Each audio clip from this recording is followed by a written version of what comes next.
Car ಅಪಘಾತದಲ್ಲಿ ಹೆಬ್ಬಾಳ್ಕರ್ ಈಗ ಬಚಾವಾಗಿದ್ದೇ ಒಂದು ಪವಾಡ ಸದೃಶ. ಈಗಾಗಲೇ ಗೊತ್ತಿರುವಂಥ ಮಾಹಿತಿ, ಕಾರು ಅಪಘಾತ ಹೆಬ್ಬಾಳ್ಕರ್ ನಡೆದಾಡಲು ಕೂಡ ಸಂಕಷ್ಟ ಆಗ್ತಾ ಇತ್ತು.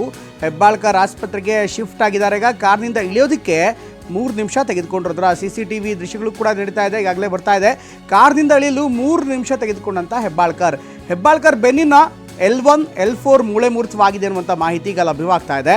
ಕಾರ್ನಿಂದ ಇಳಿಯಲು ಪರದಾಡ್ತಾ ಇದ್ದಂಥ ಹೆಬ್ಬಾಳ್ಕರವನ್ನು ಆನಂತರ ಅಲ್ಲಿದ್ದಂಥ ಸ್ಥಳೀಯರು ಹಾಗೂ ಬೆಂಬಲಿಗರು ಕೂಡಲೇ ಆಸ್ಪತ್ರೆಗೆ ಶಿಫ್ಟ್ ಮಾಡಿದ್ರು. CCTV ದೃಶ್ಯದಲ್ಲಿ ಈಗ ಸಂಪೂರ್ಣ ಮಾಹಿತಿ ಲಭ್ಯವಾಗ್ತಾ ಇದೆ. ವೀಲ್ ಚೇರ್ ಮೇಲೆ ಕುಳಿತುಕೊಳ್ಳಲು ಪರದಾಡಿದಂಥ ಲಕ್ಷ್ಮಿ ಸಹಜವಾಗಿಯೇ ಮೂಳೆ ಮುರಿತ ಆದಂಥ ಸಂದರ್ಭದಲ್ಲಿ ಸಿಕ್ಕಾಪಟ್ಟೆ ಪೇನ್ ಇರುತ್ತೆ. ಬಳಿಕ ಸೋದರನ ಸಹಾಯದಿಂದ ಅವರು ತೆರಳ್ತಾರೆ. ನೋಡ್ತೀರಾ ದೃಶ್ಯಗಳೇ ಇದೆ. ದೃಶ್ಯದಲ್ಲಿ ಅಕ್ಷರಶಃ ಅವರಿಗೆ ಮುಂದೆ ಮೂವ್ ಮಾಡೋದಕ್ಕೂ ಆಗಲ್ಲ. ಆನಂತರ ವೀಲ್ ಚೇರ್ ಮೂಲಕ ಅವರನ್ನು ಬೇರೆಡೆಗೆ ಸ್ಥಳಾಂತರ ಮಾಡಲಾಗುತ್ತೆ, ಆಸ್ಪತ್ರೆಗೆ ಸ್ಥಳಾಂತರ ಮಾಡಲಾಗುತ್ತೆ. ಕಾರ್ನಿಂದ ಇಳಿಯೋದಕ್ಕೇ ಸುಮಾರು 3 ರಿಂದ 4 ನಿಮಿಷ ಬೇಕಾಯಿತು. ಅಷ್ಟು ಪೇಯ್ನ್ ಇತ್ತು. ಹೀಗಾಗಿ ಅವ್ರು ಇಳಿಯೋದಕ್ಕೂ ಕೂಡ ಸಾಧ್ಯವಾಗಿಲ್ಲ, ಮೂಳೆ ಮುರಿತವಾಗಿದೆ. ಈ ಎಲ್ಲ ದೃಶ್ಯಗಳೇ ಹೇಳ್ತಾವೆ ಎಷ್ಟು ಭೀಕರವಾಗಿತ್ತು ಅಪಘಾತ ಅಂತ.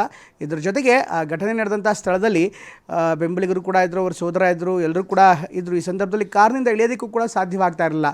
ಬೆನ್ನು ಮೂಳೆ ಅಂದರೆ L1 ಮತ್ತು L4 ಮೂಳೆ ಮುರಿದಿದ್ದಂಥ ಹಿನ್ನೆಲೆಯಲ್ಲಿ ಅವರನ್ನು ವೀಲ್ ಚೇರ್ಗೆ ಶಿಫ್ಟ್ ಮಾಡೋದು ಕೂಡ ಸಾಕಷ್ಟು ಕಷ್ಟವಾಯಿತು. ನೋಡ್ತಾ ಇದ್ದಾರೆ ದೃಶ್ಯದಲ್ಲಿ ಒಂದು ಕಡೆಗೆ CCTV ಫುಟೇಜ್ ಬರ್ತಾ ಇದೆ, ಅದೇ ರೀತಿ ಎಕ್ಸ್ರೇ ಕೂಡ ಇದೆ.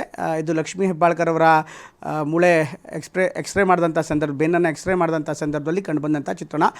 L1 ಮತ್ತು L4 ಮೂಳೆ ಡ್ಯಾಮೇಜ್ ಆಗಿದೆ ಅನ್ನುವಂಥ ಮಾಹಿತಿ ಲಭ್ಯವಾಗ್ತಾ ಇದೆ. ಅದೃಷ್ಟವಶಾತ್ ಅವರ ಜೀವಕ್ಕೆ ಯಾವುದೇ ರೀತಿಯಂಥ ಅಪಾಯ ಆಗಿಲ್ಲ.